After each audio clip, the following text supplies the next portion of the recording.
అందరికీ నమస్కారం. ఈరోజు మన మాతృదేవోభావ పితృదేవోభావ ప్రోగ్రాంకి 4వ భాగం జరుగుతూ ఉంది. ఈరోజు ఒక ముఖ్యమైన విశేషం ఏమిటంటే ఈరోజు ఎన్టీ రామారావు గారి వర్ధంతి. తెలుగు వాళ్ళకి ఆయన గురించి మాట్లాడాలంటేనే చాలా గొప్పగా సంతోషపడతారు. అలాంటి పరిస్థితుల్లో ఆయన రైతు బిడ్డగా పుట్టి కళామా తల్లి ముద్దు బిడ్డగా ఆయన 35-40 ఏళ్ళ పాటు సినిమా పరిశ్రమలో అద్భుతమైన పాత్రలు వేసి ఆయన నందమూరి వాళ్ళ కుటుంబానికి సంబంధించిన వ్యక్తి కాదు. ఆయన తెలుగు వాళ్ళు ఎక్కడెక్కడున్నా సరే వాళ్ళందరూ సంపద. ఆయన ఎన్టీ రామారావు అంటే అంతే. అటువంటి గొప్ప వ్యక్తి. ఆయన గురించి మనం మాట్లాడుకోవడం అనేది చాలా సంతోషకరమైన విషయం. సుమారు ఆ రోజుల్లో ఆయన 1949లో సినిమా ఫీల్డ్లో చేరి ఆయన కనీసం 54-55 సంవత్సరాలు 1955 ప్రాంతాల్లో మా నాన్నగారు కూడా అప్పట్లో 14 ఏళ్ళు వచ్చి వ్యవసాయం చేసే రోజుల్లో ఆయన కూడా వ్యవసాయ రంగంలో ఈయన ఉండేది. ఆయన సినిమా రంగంలో ఎండితెర ఎలవేల్పులుగా వాళ్ళు ఉండేరు. ఆ విధంగా 35 సంవత్సరాల పాటు ఆయన సినిమాలు చూడడం జరిగింది. అవి కొన్ని వందల సినిమాలు ఆయన గురించి అద్భుతమైన సినిమాలు ఉంటాయి. ప్రతి ఒక్కరిని హృదయానికి అద్దుకునేటువంటి అద్భుతమైన బంధాలకు ఇలువనిచ్చే సినిమాలు అయ్యి. అలాంటి పరిస్థితులలో మా నాన్నగారిని అడిగి చూస్తాం. మీకు బాగా ఆకట్టుకున్న సినిమాల పేర్లు 2 పేర్లు చెప్పు బాబా.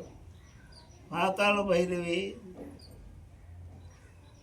రక్త సంబంధం, కలిసి ఉంటుంది, చిరంజీవులు, మల్లేశ్వరి. ఆ సినిమాలలోనే ఆయనకి మంచి పేరు వచ్చి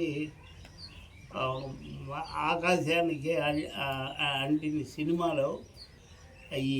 ఆ రోజుల్లో ఎద్దల బండి కొట్టుకొని పోయేదాంటి సినిమాలకి కుటుంబ సభ్యులు ఎద్దల బండుల్లో, టైర్ బండుల్లో. ఆ విధంగా అటువంటి అద్భుతమైన కళాఖండాలు తీసి తర్వాత ఆయన ఆ రాజకీయ నాయకుడిగా మారి ప్రజలకు ఎంతో మేలు చేసే కార్యక్రమాలు ఆయన చేయడం జరిగింది. ఆ విధంగా రక్త సంబంధం అనే సినిమా మా నాన్నగారికి కలిసి ఉంటే కలదు సుఖం. ఈ 2 సినిమాలు కూడా ఆయన చలనచిత్రాలు, ఈయన నిజ జీవితానికి దగ్గరగా ఉన్నటువంటి సినిమాలు. అవి నాకు ఎట్ట తెలుసు అంటే అన్నా చెల్లెల అనుబంధాన్ని గురించి తెలుగు సినిమా రంగంలో ఆ సినిమాని మించిన సినిమా లేదు. అది A1లో నిలుస్తుంది. ఆ విధంగా మా నాన్నగారు కానీ వాళ్ళ చెల్లి, మా అత్త ఉండేది మేనత్త, ఆ అన్నా చెల్లెల అనుబంధాన్ని నేను కళ్ళారా చూశాను. ఎన్నో అద్భుతమైనటువంటి విషయాలు. అందుకని ఆయనకి అది నచ్చింది. అది తర్వాత బాగా హృదయాన్ని తగిలింది. ఇంకోటి ఏంటంటే కలిసి ఉంటే కలద సుఖం అనే సినిమా. ఆ సినిమాలో ఎన్టీ రామారావు కొంచెం ఒకరు ఇదిగా ఉంటాడు. అటువంటి పరిస్థితుల్లో మాకు ఒక పెద్ద నగ్న సత్యం తెలిసింది.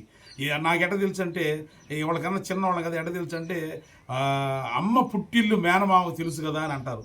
ఆ విధంగా మా మేనమామని ఒకసారి ఇక్కడ తీసుకురావడం, నిద్ర చేయడానికి వస్తున్నాము. ఆ ప్రక్రియలు ఆయన చెప్పాడు.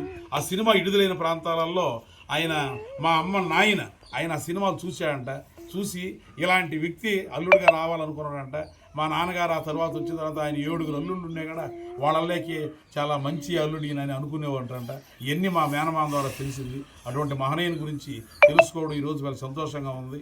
ఇకపోతే ఆ కుటుంబంతో ఈ విధంగా సినిమా బంధాలు మా నాన్నగారికి ఉన్నాయి.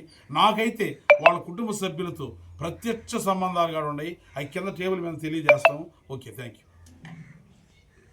ఇప్పుడు దాకా చెప్పాము అక్కడ కళాబంధాలు అంటే ఆయన టాప్ సినిమా సూపర్ స్టార్గా ఉన్న రోజుల్లో నాన్నగారు సినిమాలు చూడడం జరిగింది. అది వాళ్ళ బంధాలయ్యి.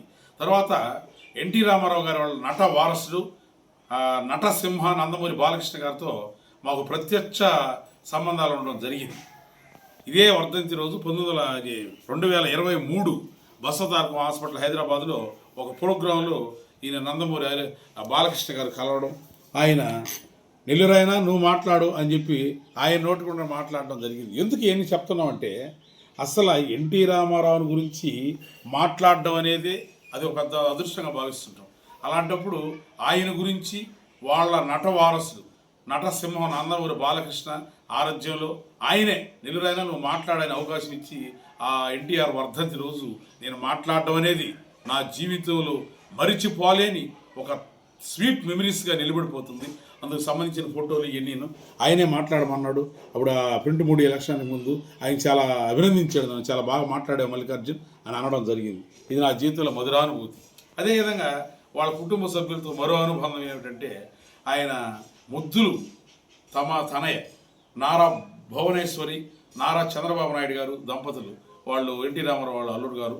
ఆయన చీఫ్ మినిస్టర్ ఆఫ్ ఆంధ్రప్రదేశ్గా ఉన్నారు. ఆయన అసలు ఒక రైతుగా ఉండేదో మారుమూల ఉండేవాళ్ళం మేము. అలాంటిది సాక్షాత్ ఆంధ్రప్రదేశ్ రాష్ట్ర ముఖ్యమంత్రి వర్యులు నారా చంద్రబాబు నాయుడు గారి చేతులు గుండా మనం అభినందనలు అందుకోవడం, ఉత్తమ ఆదర్శ రైతుగా అవార్డు తీసుకోవడం జరిగింది. ఇది అమరావతిలో జరిగింది, బాలకృష్ణ అనుభవం హైదరాబాద్లో జరిగింది. ఆ విధంగా అటువంటి వాళ్ళ కుటుంబ సభ్యులతో ప్రత్యక్ష సంబంధాలు ఉండడం. ఆయన కూడా చాలా బాగా మాట్లాడే మల్లికార్జున్, ఎక్కడన్నా వ్యవసాయ మీటింగ్లు ఉన్నప్పుడు మీరే మాట్లాడాలని చెప్పి రాష్ట్ర ముఖ్యమంత్రి వాళ్ళు దాన్ని కోరడం జరిగింది. ఈ విధంగా ఆయనతో అనుబంధాలు మేము మర్చిపోలేనివి. అలాంటి వ్యక్తి తెలుగు వాళ్ళకి కావడం మన తెలుగు వాళ్ళందరూ గర్వపడాల్సిన విషయం. ఆయన అట కళామాతల్లి ముద్దుబిడ్డగా కానీ, ఇట రాజకీయాల్లో మహానాయకుడిగా, మహానటుడిగా, సూపర్ స్టార్గా సౌత్ ఇండియాలోనే పేరుగాంచి తెలుగు వాళ్ళ గౌరవాన్ని భారతదేశానికి సాటి చెప్పిన వ్యక్తి. అటువంటి వ్యక్తిని గురించి ఈరోజు మాట్లాడుకోవడం మాకు సంతోషంగా ఉంది. Okay, thank you.